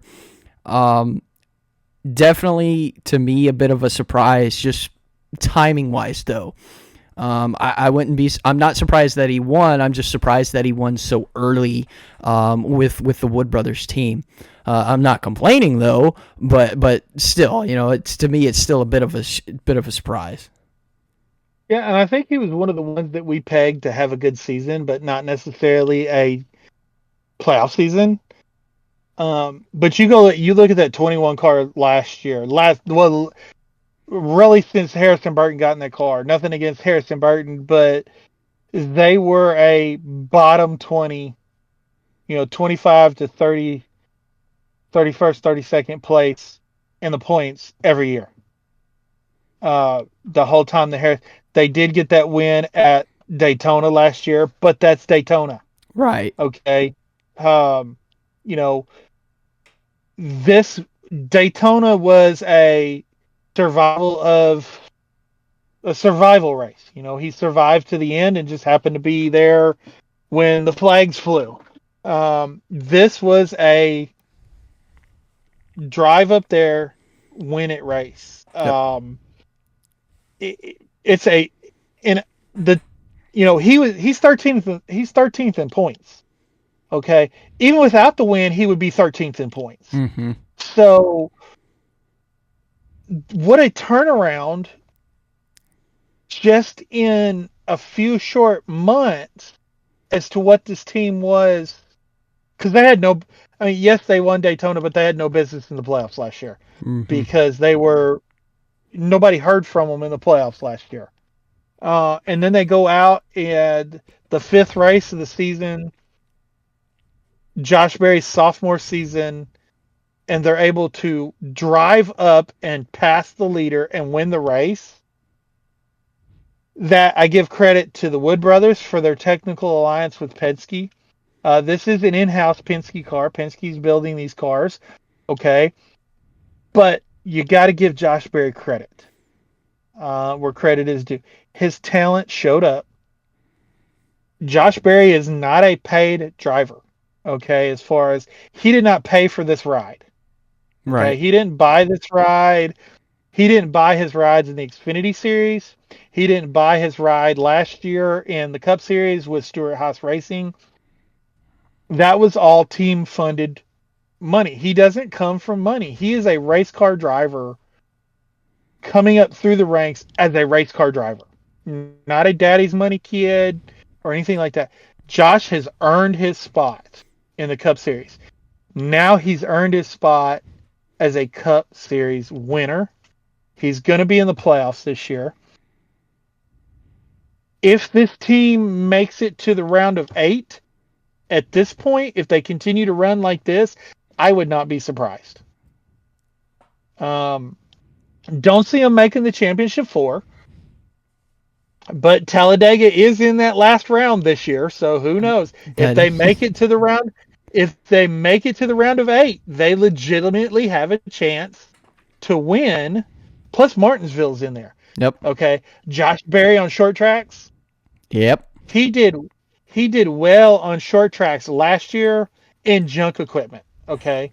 We'll call it what it is. It was a dumpster fire over there at Stewart-Haas Racing last year. Yeah. He ran well at the short tracks. Of course, now he did have Rodney Childers, which Rodney Childers is a crew chief and Josh Berry was as a talent will take a 25th place car and run in the top 10 with it. Yeah. At a short track. For sure. Any day of the week. But I love this. For Josh, I love it for the Wood brothers. This is the first time the Wood brothers have had back-to-back seasons with wins since 1987 and 1988 with Kyle Petty. This is Wood brothers' 101st win, and also to point out, this is their 75th year anniversary as a team. So this being a win, especially this early in the season, and potentially more to come with Josh Berry behind the wheel, it's got to be a huge boost for the whole Wood brothers team and the ownership to hit such We know they were looking for number 100 for such a long time, but as you said, it was Daytona. Do we really count that? I mean, I would count that, but do we really count that? But to see, Josh Berry behind the wheel and prove his skill and his talent and to win Las Vegas, so early in the season, it's really got to put a pep in Wood Brothers and the whole team, 21 teams step for sure. I do want to point out Dell Jr. did tweet. This was obviously a long time ago, but they reposted a lot since he won at Vegas. He said back in December 2nd, 2022, he said Josh Berry is a Cup champion waiting for a Cup owner who wants to be a Cup champion owner. Maybe this year, it is possible to make the championship 4 with the way if they make it a round of 8. I don't see them quite going that far this year, but I do see him getting Wood Brothers a championship next season, or even the season of 2027 if he stays with Wood Brothers. Oh, definitely. I mean, when Josh figures out how to finish all of these races, Josh is going to be that Ryan Blaney caliber championship contender every year. At this point, we are headed in the direction where picking the round of 8 is going to be impossible. Yep. Because there's going to be, there's going to be 16 legitimate drivers in the playoffs. We're getting to that time. We're getting to that era. We're getting into the knowledge and the time that we've had this car on the track to where we're not going to see fluke wins a whole lot. We might see one on occasion, but we're not going to see them as much as we have the past 2 or 3 years. With like Daniel Suarez last year, and Ricky Stenhouse last year, and Harrison Burton last year. It's getting to the point to where the cream is rising to the top in the Cup Series, and the good teams are becoming great teams, and the great teams are becoming dynasty teams. Mm-hmm. If they weren't already dynasty teams, like Hendrick was a dynasty team. Yep. Joe Gibbs has been a dynasty team. Mm-hmm. We're seeing Penske turn into a dynasty team. As much as I hate to say that, because I don't like Cindric, I don't like Logano, but let's face it, they're turning into that dynasty team. I mean, they've won the past 3 championships. Right. It's hard to deny a dynasty that's got 3 championships, especially when they're a three-peat like that. Yep. So drivers like Josh Berry and William Byron and Ross Chastain and Kyle Larson and Chase Elliott, and we could even throw a Ryan Preece, and we talked about Christopher Bell, with Chase Briscoe. Chase Briscoe has not shown. I don't think Chase Briscoe has shown his talent and his ability yet. The 19 team is kind of off to a rough start this year.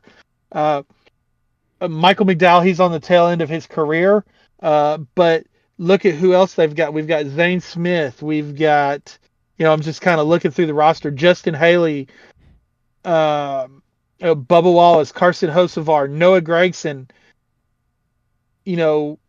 that are early in their careers that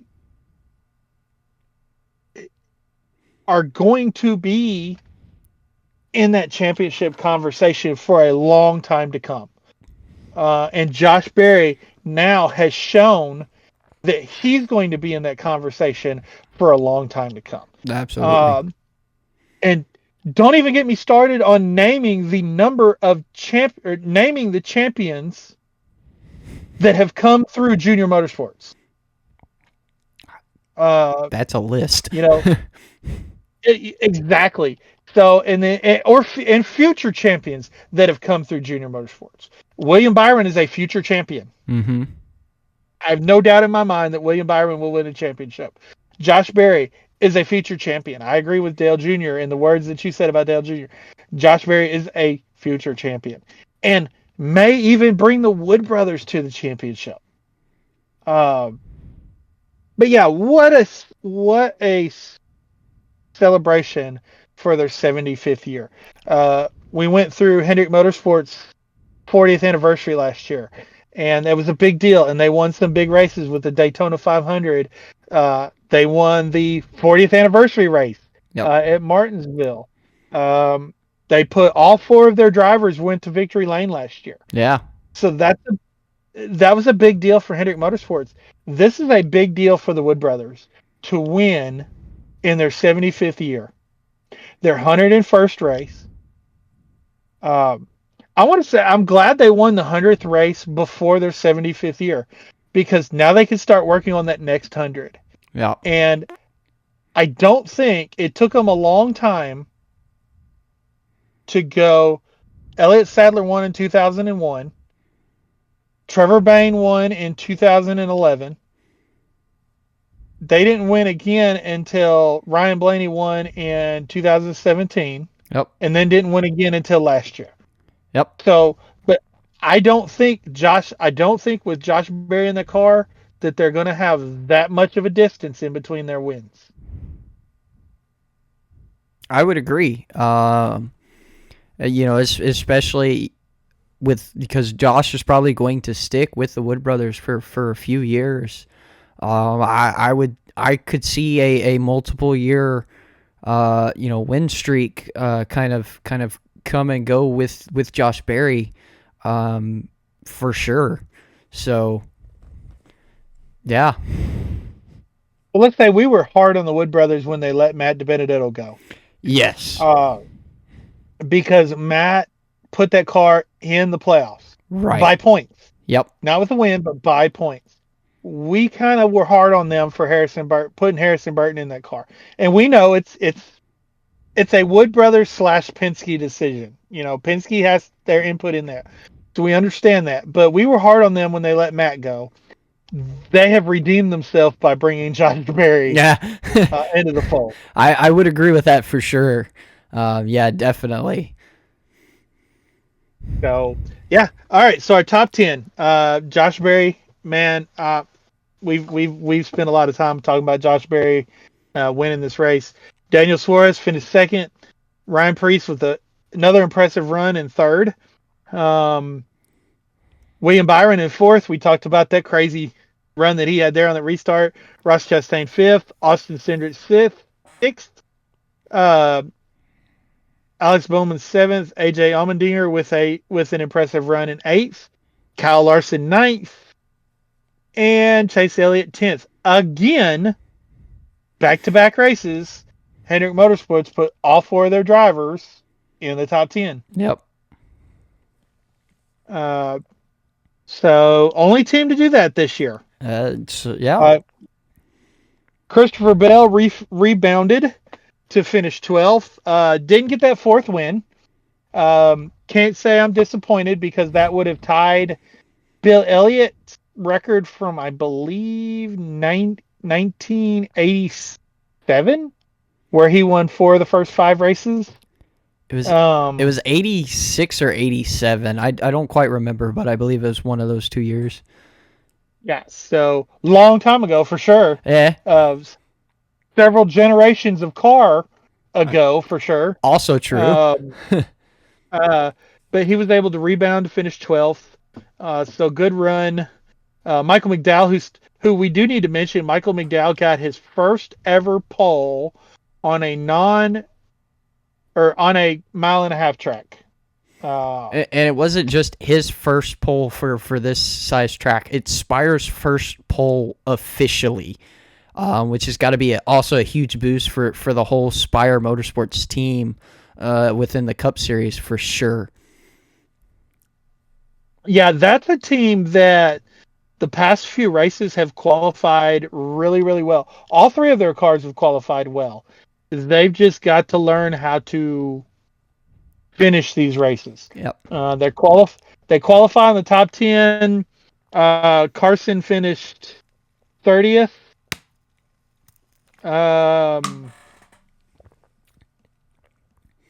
Michael finished 16th and Justin finished 14th. So they were still able to start in the top 10 and squeak out a couple in the top 20.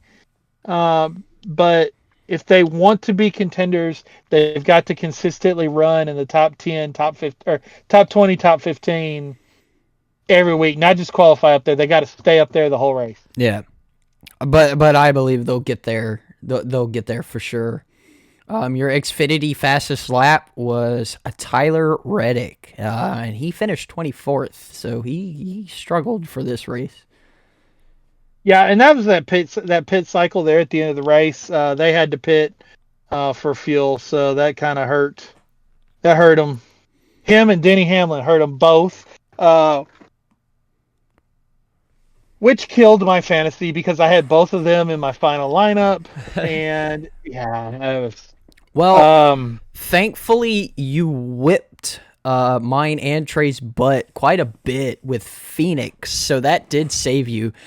Phoenix, you had 234 points, and I came in second with 188, and Trey came in last with 152. However, Vegas was actually pretty tight for us all. Points after Phoenix was I had 752 points.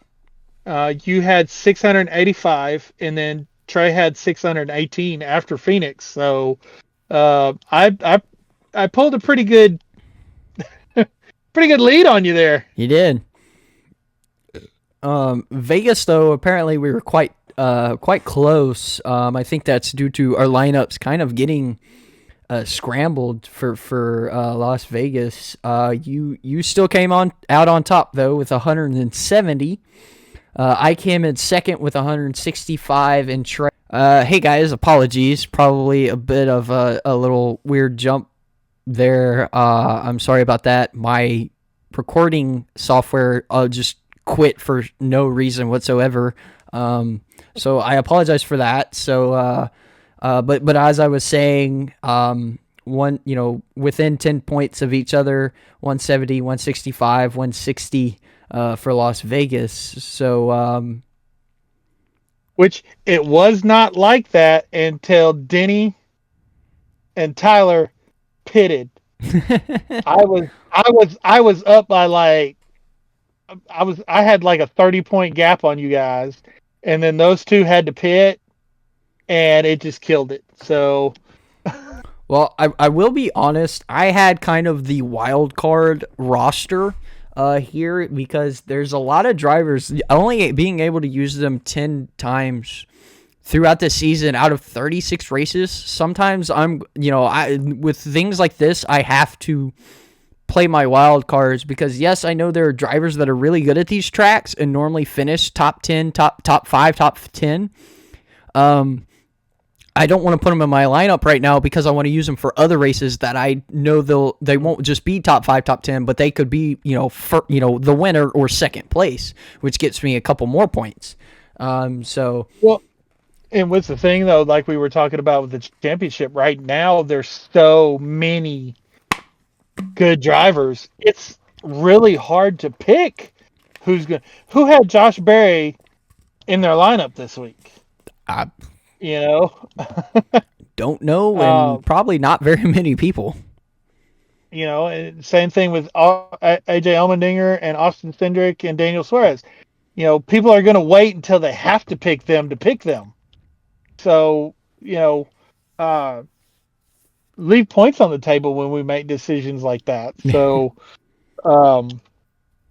and I think as we get deeper into the season, we get more of a kind of a look as to who's fast and who's fast over the long haul and who's not. So, but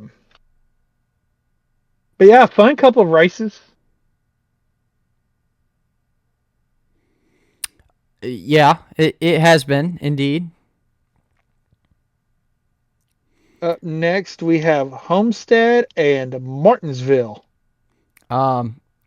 So I do want to. I know we don't normally look at these, but I kind of saw the liner for it. Yeah, NASCAR has their power rankings, their top 10. Drivers that are like on a roll or are like the contenders of every single week. The reason I looked at this is it says Barry blasts off after a big breakthrough win, so something tells me he may be in this lineup. At rank number 1 is Christopher Bell. No surprise with having a 3-race win streak. In second place, this is also no surprise, William Byron. So right there, 1 and 2 are your two biggest contenders that we said earlier in the episode that they're going to be the ones to beat every week right now. So no surprise there. Number 3, Kyle Larson. Not a shocker, but at the same time, a little bit of a shocker with the super speedway races we've had, and we know he doesn't have luck at those racetracks, which again we have talked about. If he hadn't finished top 10 at Atlanta, he wouldn't be third on the power rankings right now. That is very true. Because he did lose a tire at Coda. Fourth, Chase Elliott. I think having back-to-back top 10s moved him up for sure. Chase, he's always been one to be a little slow at the start of the season, but as we get about a third away the season, he's definitely a contender for a lot of races, and then especially for every road course race we have. I mean, honestly, he would have been right there with Bell, Byron, and Busch at Coda if Chastain hadn't punted him in turn 1 of lap 1.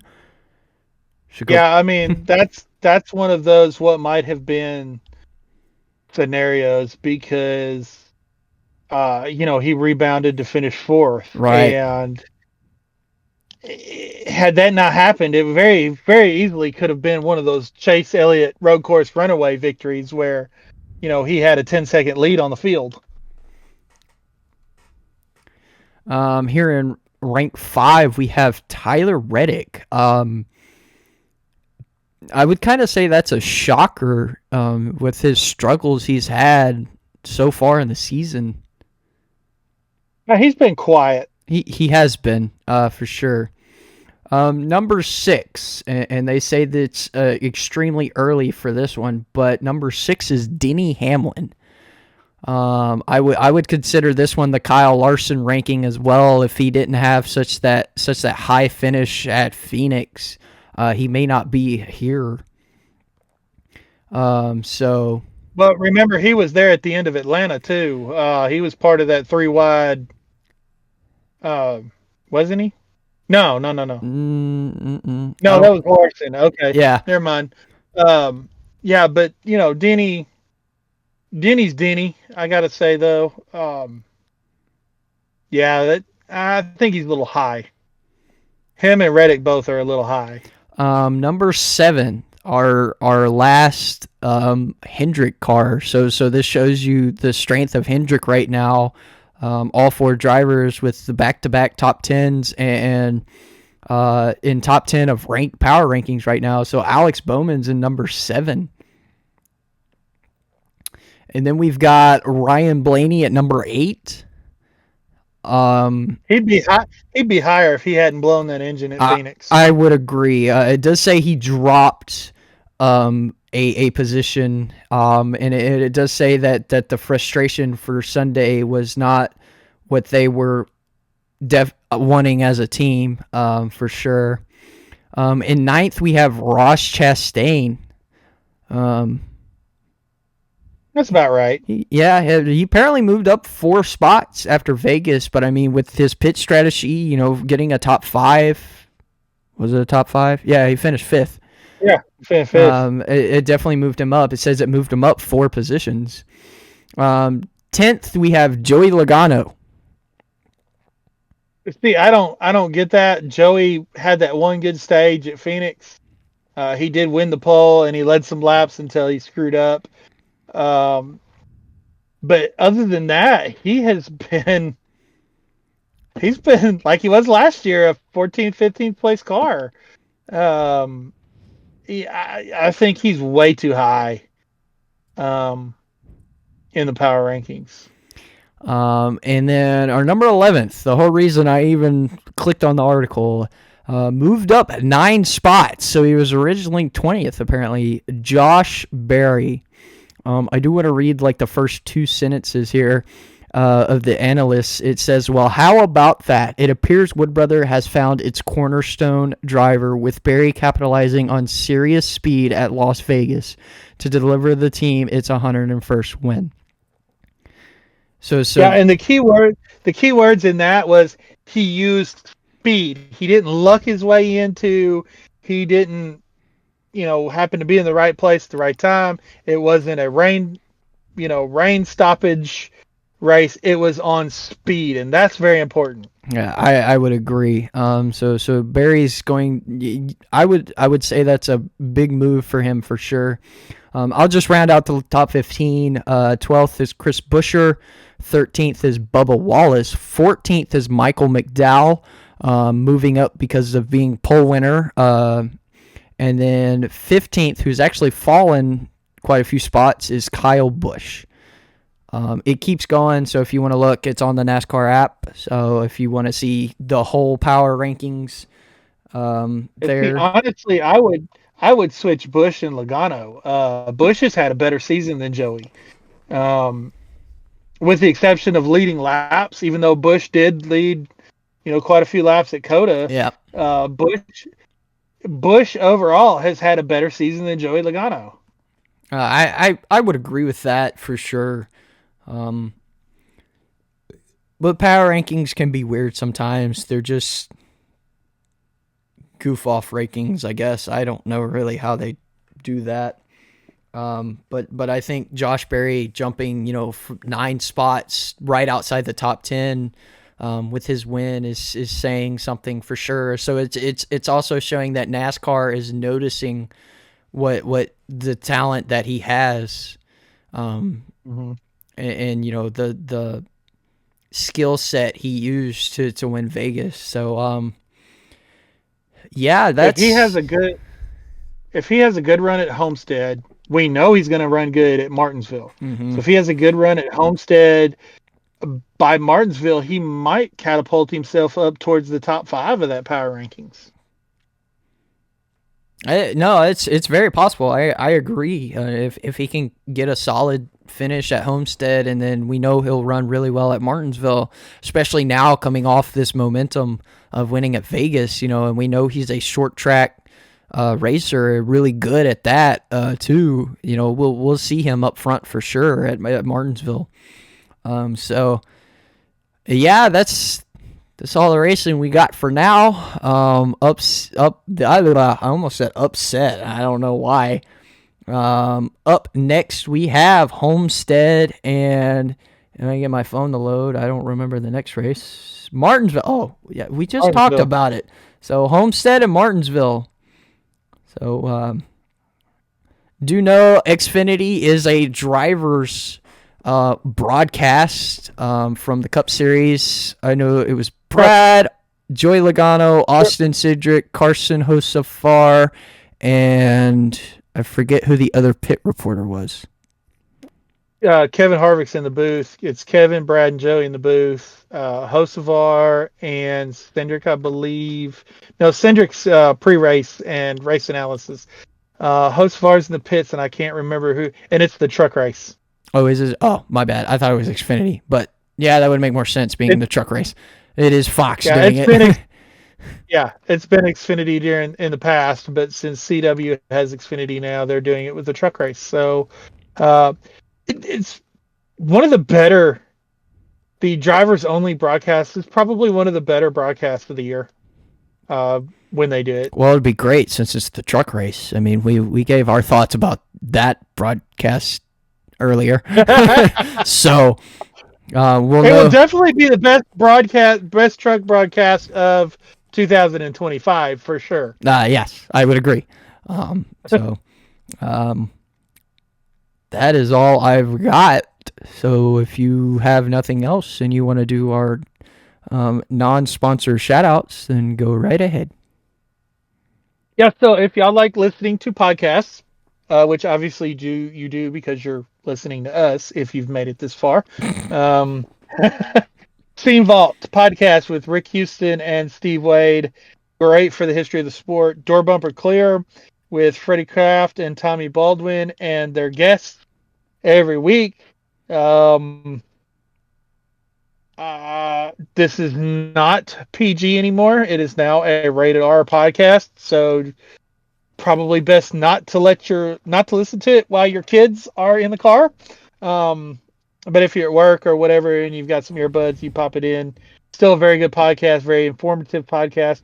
Dale Jr. Download with Dale Jr. and TJ Majors is joining him this year. Actually, Detrimental with Denny Hamlin. The Hamlin. There is no Lind in Hamlin's name. The Teardown with Jeff Gluck and Jordan Bianchi. Happy Hour with Kevin Harvick. Stacking Pennies with Corey LaJoie. I have not listened to that one. I don't know. Ever since he went on his little rant about, he was too good to go to the Xfinity or Truck Series.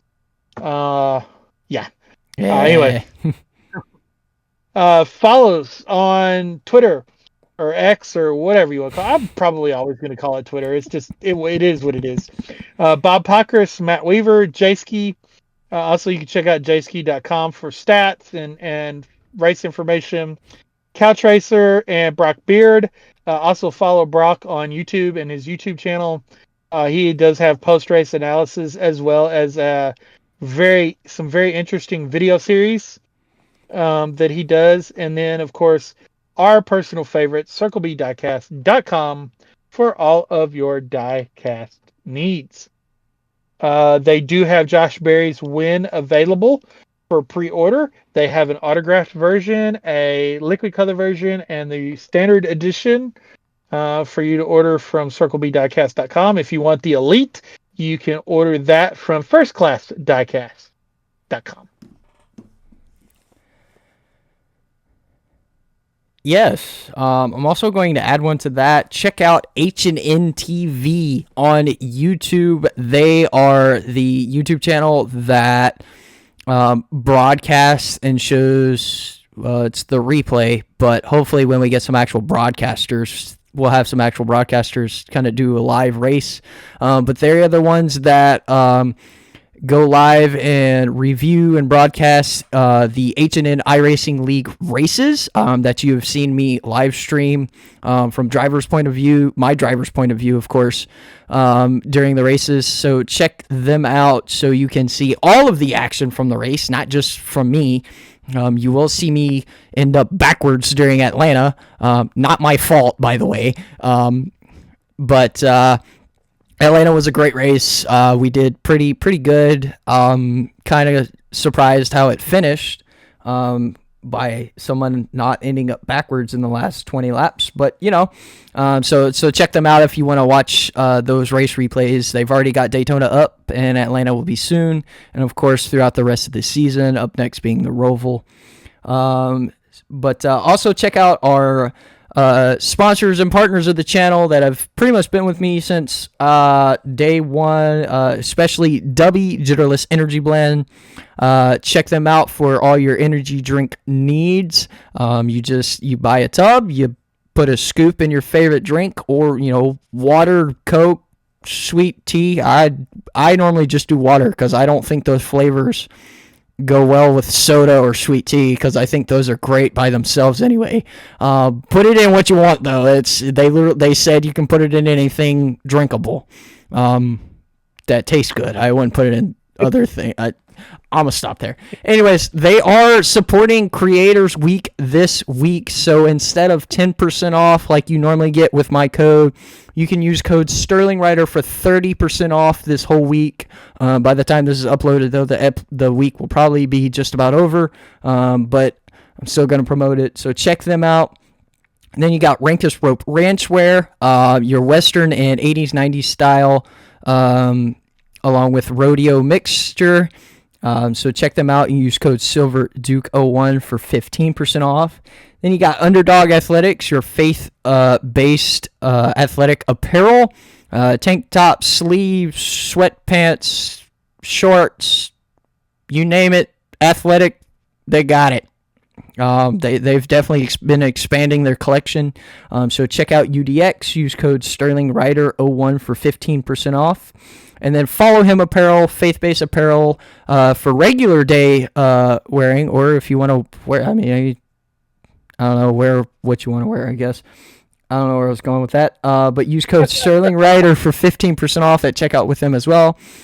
All the links for the podcast, the X handles we mentioned, Circle B, and then of course the sponsorships links will be in the down description below, and I will add HNN TV's YouTube channel link as well.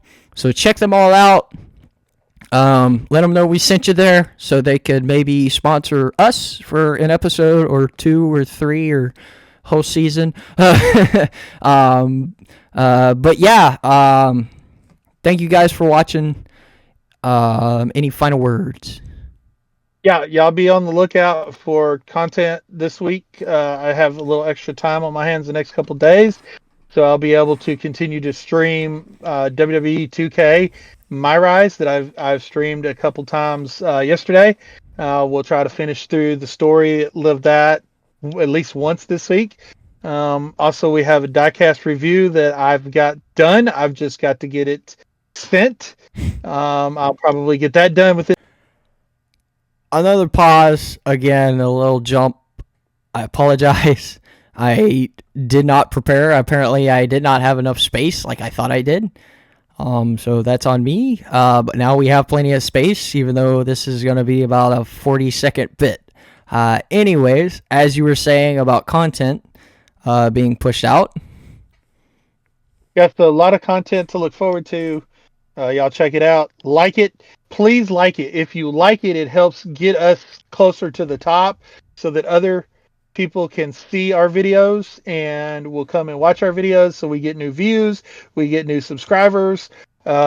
Hit that bell icon so that you find out whether when we upload new stuff or when we go live. That's a big deal too. And then if you're watching and you're not subscribed, you need to subscribe, because that will help us too. And the more content we put out, the more subscribers we get, the more content we can put out. Yep. Yep. What he said. That's pretty much all I can say. Yeah, please guys, like, subscribe if you haven't. It's free. You might as well hit the bell so you know when something is uploaded or when one of us is live with a game or something.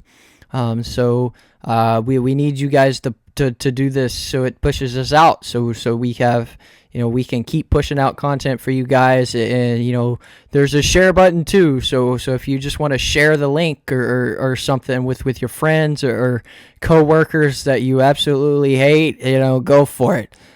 Good, you shouldn't hate though. But anyways, hit the share button too. Push it out to your friends and family as well. So we appreciate you guys watching. Yeah. Any final words? Be blessed. Be blessed. Amen. So we will see you guys in the next episode or the next live stream, whichever comes first, which will be a live stream, but who knows when this gets uploaded. Yeah, we'll see you guys in the next podcast episode for Homestead, Miami, and Martinsville. I had a brain, it left my brain for a minute. So we will see you guys then. Until then, peace out, right on, and God bless.